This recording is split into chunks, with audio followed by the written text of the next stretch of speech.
Good news tonight. A couple in Peculiar without AC is finally getting the help they need. Immediately after our story aired last night, many of you called and emailed asking how you could help. Well, KMBC's Diane Cho joins us live with an update on this heartwarming 9 Can Help. Diane?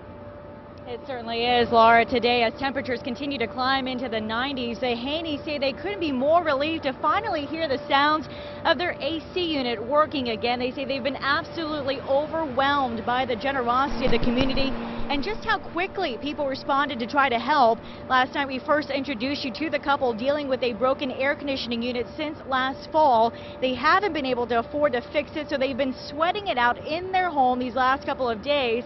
Well, today, Ben Tarwater, the president of James Ingle Custom Homes, called Mike Bryant Heating and Cooling to fix the Haney's AC unit after seeing our story last night and is picking up the bill for the repairs. The Haney's say they don't know what they would do without them.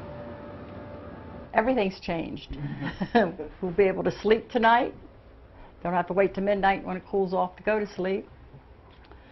It's just great. I don't know what else to say. It's just great.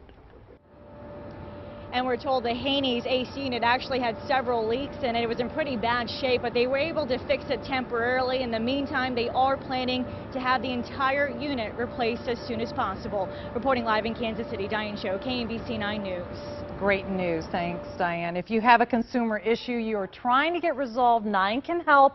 Our volunteers are available by calling the number on your screen or emailing the 9 Can Help team. You can also fill out a form on our website, kmbc.com.